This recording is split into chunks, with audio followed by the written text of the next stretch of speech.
ज्ञान के इस सफ़र में आप सभी का स्वागत है। तो हम लोग लुसेंट सीरीज चला रहे थे, जिसमें हम लोग आज देखेंगे महाजनपदों का उदय। तो चलिए शुरू करते हैं। बुद्ध के जन्म के पूर्व 6ठी शताब्दी ईसा पूर्व में भारतवर्ष 16 महाजनपद में बटा हुआ था।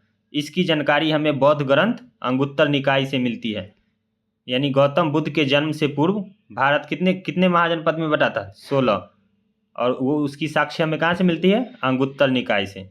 चलिए नेक्स्ट देखते हैं और 16 महाजनपद को देखते हैं पहले, और उसकी राजधानी और क्षेत्र। तो सबसे पहला है अंग, जिसकी राजधानी कहाँ थी? चंपा, और इसका क्षेत्र आधुनिक यानी कि अभी के समय में ये भागलपुर मुंगेर बिहार, यानी भागलपुर डिस्ट्रिक्ट और मुंगेर डिस्ट्रिक्ट को मिला के चंपा कहलाता था, जिसकी राजधानी और अंग प्रदेश था।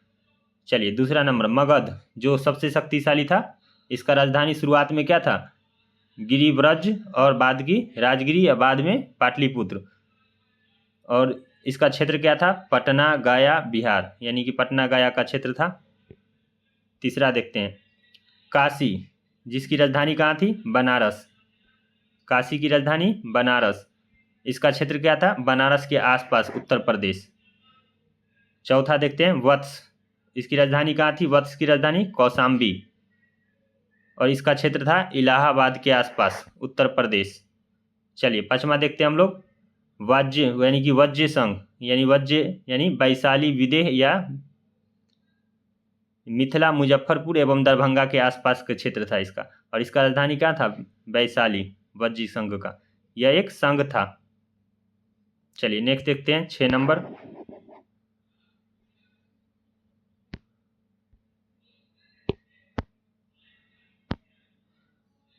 कौशल। कौशल की राजधानी श्रावस्ती।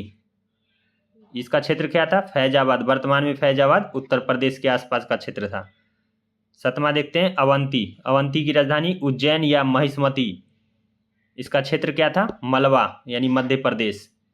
मल, उसका राजधानी कुशावती, और इसकी क्षेत्र क्या था? देवरिया उत्तर प्रदेश, देवरिया डिस्ट्रिक्ट उत्तर प्रदेश। चलिए 9वां देखते हैं पंचाल। पंचाल की राजधानी कहाँ थी? कंपविल्ले, याद रखिएगा, यही ज़्यादातर पूछता है, कंपविल्ले या अहिच्छत्र। और इसका क्षेत्र क्या था? वर्तमान में अभी क्या है? बरेली, बदायूं, फर्रुखाबाद उत्तर प्रदेश की इलाका है। चलिए नेक्स्ट देखते हैं चेदी वंश, यानी कि चेदी की राजधानी क्या थी? शक्तिमती, और इसका क्षेत्र क्या है? वर्तमान में बुंदेलखंड उत्तर प्रदेश। चलिए 11 नंबर देखते हैं हम लोग क्रू, इसकी राजधानी इंद्रप्रस्थ। आधुनिक दिल्ली, मेरठ एवं हरियाणा के कुछ क्षेत्र शामिल थे इस। चलिए 12 नंबर मत्स्य, यानी इस मत्स्य की राजधानी कहाँ थी? विराटनगर, और विराटनगर के क्षेत्र कहाँ का क्षेत्र था? ये जयपुर राजस्थान के आसपास। राजस्थान में केवल एक ही है। चलिए नेक्स्ट देखते हैं 13 नंबर कंबोज। कंबोज का राजधानी हाटक, और इसका क्षेत्र क्या था? राजौरी एवं हजारा क्षेत्र उत्तर प्रदेश। चलिए नेक्स्ट देखते हैं 14 नंबर सुरसेन। मथुरा इसकी राजधानी था सुरसेन की, और इसका क्षेत्र भी मथुरा उत्तर प्रदेश ही था।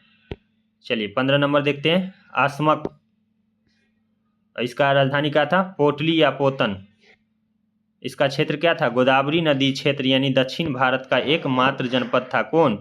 असमक, और इसकी राजधानी क्या थी? पोतन या पोटली, याद रखिएगा आप लोग। चलिए अंतिम को देखते हैं हम लोग 16वां महाजनपद, वो था क्या? गंधार। गंधार की राजधानी तक्षशिला, और ये इसका क्षेत्र क्या था? रावलपिंड एवं पेशावर, वर्तमान में कहाँ है? पाकिस्तान के। चलिए नेक्स्ट देखते हैं हम लोग जैन धर्म से रिलेटेड। चलिए अब हम लोग पढ़ने जा रहे हैं जैन धर्म। जैन धर्म के संस्थापक एवं प्रथम तीर्थंकर ऋषभ देव को माना जाता है।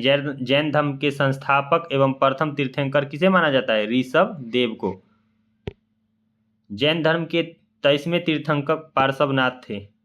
जैन धर्म के 23वें तीर्थंकर पार्श्वनाथ थे, जो काशी के इक्ष्वाकु वंशीय राजा अश्वसेन के पुत्र थे। किसके पुत्र? अश्वसेन के। और किस क्षेत्र के राजा थे? इक्ष्वाकु वंशीय।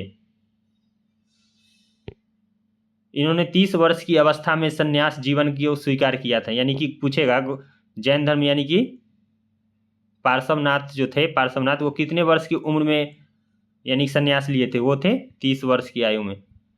इनके द्वारा दी गई शिक्षा यानी दी गई शिक्षा थी हिंसा न करना, सदा सत्य बोलना, चोरी न करना, संपत्ति न रखना इत्यादि मान लीजिए। चलिए नेक्स्ट देखते हैं हम लोग महावीर स्वामी।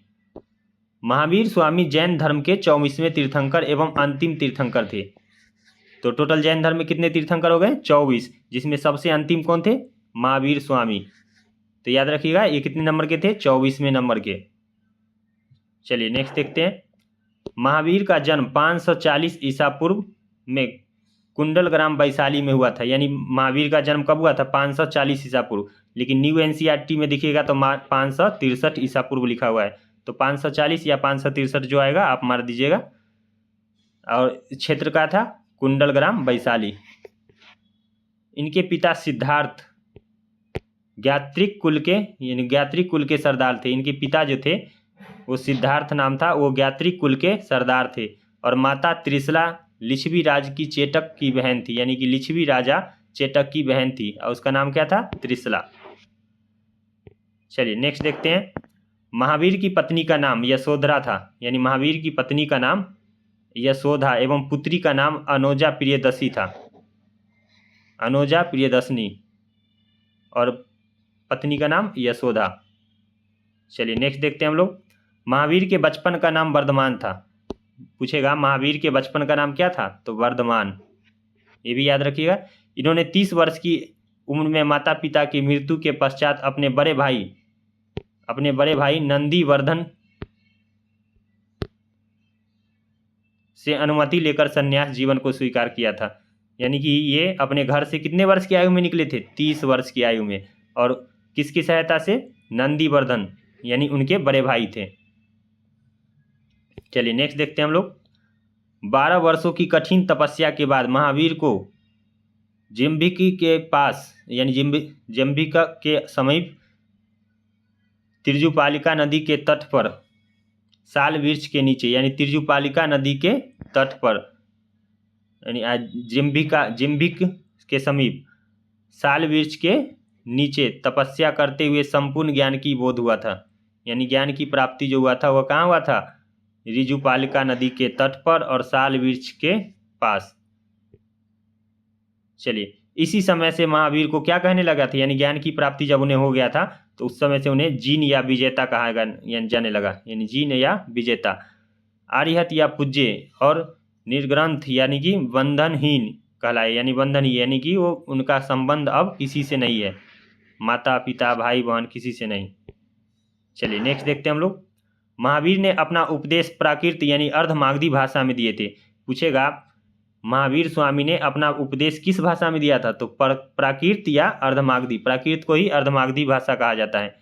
और वही गौतम बुद्ध किस भाषा में दिए थे? तो वो पाली भाषा में। चलिए नेक्स्ट देखते हैं हम लोग।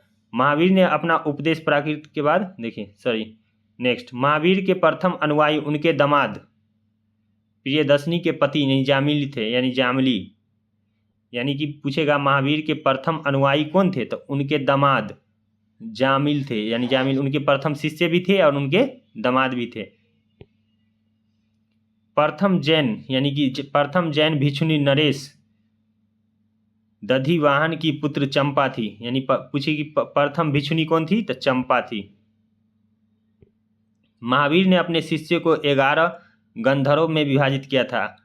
यानी कि महावीर स्वामी ने अपने शिष्यों को कितने गंधर्वों में विभाजित किया था? तो टोटल 11 गंधर्वों में। आर्य सुधर्मा अकेला ऐसा गंधर्व था जो महावीर की मृत्यु के बाद भी जीवित रहा और जो जैन धर्म का प्रथम थेरा का मुख्य उपदेशक हुआ। यानी कि थेरा जैन धर्म बाद में 2 भागों में बटा था, जिसमें थेरा था उसका मुख्य उपदेशक हुआ कौन? आर्य सुधर्मा। चलिए नेक्स्ट देखते हैं हम लोग। लगभग 300 ईसा पूर्व में मगध में 12 वर्ष का भीषण अकाल पड़ा, जिसके कारण भद्रबाहु अपने शिष्यों के सहित कर्नाटक चले गए। मगध में उस समय 12 वर्ष के लिए क्या आया था? भीषण अकाल आया था। और कौन से ईस्वी में? 300 ईसा पूर्व में, जिसके कारण भद्रबाहु ने अपने शिष्यों के सहित कर्नाटक चले गए थे, यानी दक्षिण भारत चले गए, किंतु कुछ अनुयायी स्थूलभद्र के साथ मगध में ही रह गए। यानी कि उनके जो दो शिष्य प्रिय था उसमें स्थूलभद्र और भद्रबाहु, जिसमें से स्थूलभद्र यहीं रह गए थे मगध के आसपास। अब भद्रबाहु कहाँ चले गए थे? दक्षिण भारत की ओर, कर्नाटक में। भद्रबाहु के पास लौटने पर मगध के साधुओं से उनका गहरा मतभेद हो गया। जब भद्रबाहु फिर दोबारा मगध की ओर लौटे तो उनके कुछ साधुओं से क्या हुआ? मतभेद हो गया आपस में, जिसके परिणाम स्वरूप जैन मत श्वेतांबर एवं दिगंबर दो नामक संप्रदायों में बट गया। तो जैन धर्म कितने भागों में बट गया मतभेद होने के कारण? दो भागों में, श्वेतांबर और दिगंबर। चलिए नेक्स्ट देखते हैं। स्थूलभद्र के शिष्य श्वेतांबर यानी कि श्वेत यानी स्थूलभद्र के शिष्य जो थे वे श्वेतांबर थे, श्वेत वस्त्र धारण करने वाले थे, एवं भाद्रबाहु के शिष्य दिगंबर जो नग्न रहने वाले थे। यानी इसी में श्वेतांबर को क्या कहा जाता है? परिवर्तनशील, और दिगंबर को अपरिवर्तनशील। क्यों? क्योंकि ये श्वेत वस्त्र धारण करके यानी उनके शिष्य रहते थे, वही भद्रबाहु के शिष्य क्या रहते थे? दिगंबर को मानने वाले नग्न अवस्था में, जो कि थोड़ा कठोर माना गया है। चलिए नेक्स्ट देखते हैं हम लोग। जैन धर्म के त्रिरत्न। जैन धर्म के त्रिरत्न कौन है? कौन कौन है? सम्यक दर्शन, सम्यक ज्ञान, सम्यक आचरण। याद रखिएगा आप लोग, सम्यक दर्शन, सम्यक ज्ञान और सम्यक आचरण। चलिए, त्रिरत्न के अनुशीलन में निम्न 5 महाव्रत का पालन अनिवार्य है। यानी कि त्रिरत्न के अनुशीलन में निम्न 5 महाव्रत का पालन करना अनिवार्य था, जिसमें पहला क्या था? अहिंसा, यानी कि किसी पे हिंसा नहीं करना है। सत्य वचन, यानी कि सत्य बोलना। असैत, यानी कि चोरी नहीं करना। अपरिग्रह, उसके बाद ब्रह्मचर्य। ब्रह्मचर्य का सिद्धांत किसने दिया था? महावीर स्वामी ने। चलिए नेक्स्ट देखते हैं हम लोग। जैन धर्म में ईश्वर की मान्यता नहीं है। जैन धर्म में ईश्वर की मान्यता नहीं है, यानी जैन धर्म जो है ईश्वर को नकारता है। चलिए नेक्स्ट देखते हैं हम लोग। जैन धर्म में आत्मा की मान्यता है, यानी जैन धर्म ईश्वर को नहीं मानता है पर आत्मा को मानता है।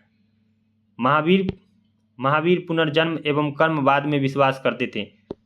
आत्मा के साथ साथ वो पुनर्जन्म और कर्मवाद के विश्वास में भी मानते थे। जैन धर्म के सप्तभंगी ज्ञान के अन्य नाम श्वेतवाद और अनेकतावाद था। जैन धर्म ने अपने आध्यात्मिक विचारों को संख्या दर्शन से ग्रहण किया था। यानी जैन धर्म ने अपने आध्यात्मिक विचारों को किस दर्शन से विचार ग्रहण किया था? तो वो थे संख्या दर्शन। चलिए नेक्स्ट। जैन धर्म मानने वाले कुछ राजा थे। यानी जैन धर्म को मानने वाले कौन कौन से राजा थे? तो पहला थे उदयन, दूसरा थे वदराज, और तीसरा चंद्रगुप्त मौर्य, चौथा नरेश यानी कलिंग नरेश खारवेल, पांचवा राष्ट्रकूट राजा अमोघवर्ष, और पांचवा चंदेल, छठा चंदेल। चलिए, ये पूछ लेता है कभी कभार जो मतलब जैन धर्म को मानने वाले राजा उस समय कौन कौन थे, तो ध्यान रखिएगा आप लोग। चलिए नेक्स्ट देखते हैं। मैसूर के गंग वंश के मैत्री यानी चामुंड के प्रोत्साहन से कर्नाटक के श्रावणबेलगोला में 10वीं शताब्दी के मध्य भाग में विशाल बाहुबली की मूर्ति यानी गोमतेश्वर की मूर्ति का निर्माण किया गया था। यानी किसके सहायता से? चामुंडे के प्रोत्साहन से। और किस वंश के थे? गंग वंश के, यानी मैसूर के गंग वंश। चलिए नेक्स्ट देखते हैं। खजुराहो में जैन मंदिर का निर्माण चंदेल शासक के द्वारा किया गया था। यानी खजुराहो का मंदिर जो है उसका निर्माण कौन किया था? चंदेल शासक के द्वारा। चलिए नेक्स्ट देखते हैं। मौर्योत्तर युग में मथुरा जैन धर्म का प्रसिद्ध केंद्र था। यानी मौर्योत्तर युग में जैन धर्म का प्रसिद्ध केंद्र क्या था? यानी कि मौर्य के बाद जैन धर्म का प्रमुख प्रसिद्ध केंद्र मथुरा था। चलिए, मथुरा कला का संबंध जैन धर्म से, यानी मथुरा कला का विकास जो भी हुआ था वो भी जैन धर्म से रिलेटेड था। चलिए, जैन तीर्थंकरों की जीवनी यानी भद्रबाहु द्वारा रचित कल्प सूत्र में है। यानी कि जैन तीर्थंकरों की जीवनी जो है वो भद्रबाहु के द्वारा रचिता कल्प सूत्र में दिया गया है। चलिए नेक्स्ट देखते हैं। 72 वर्ष की आयु में महावीर की मृत्यु, यानी कि मृत्यु को क्या कहा गया उनमें? जैन धर्म में निर्वाण, और बौद्ध धर्म में महापरिनिर्वाण। लगभग 468 ईसा पूर्व में बिहार राज्य के पावापुरी यानी राजगीर में हो गई थी। यानी महावीर की मृत्यु कहाँ हो गई था? पावापुरी, जो राजगीर डिस्ट्रिक्ट में है। मल्लराज श्रीस्तपाल के राजप्रसाद में महावीर स्वामी को निर्माण प्राप्त हुआ था। चलिए, जैन धर्म कंप्लीट हो गया है, तो हम लोग इसका बॉक्स जो छूट गया था वो देखते हैं पहले।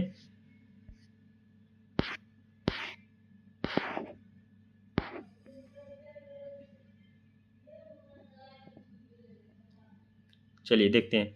प्रमुख जैन तीर्थंकर और उनके प्रतीक, यानी कि 24 टोटल तीर्थंकर थे जैन धर्म के, जिसमें कुछ प्रमुख है उनका नाम दिया गया और उनसे रिलेटेड प्रतीक चिन्ह क्या है वर्तमान में।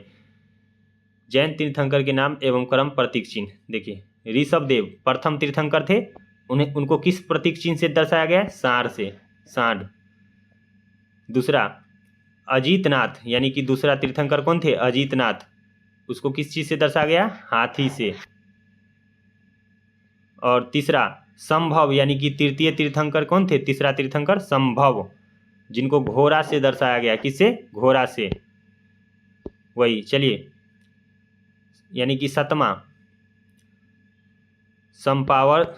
संपार्श, यानी उनको स्वास्तिक से दर्शाया गया है। और 16वां को शांति, 16वां का नाम क्या था? शांति, उनको किससे दर्शाया गया? हिरण से। ये दोनों इंपॉर्टेंट नहीं है, बस पहला, दूसरा, तीसरा याद रखिएगा। चलिए, उसके बाद एक ही बार क्या याद रखिएगा?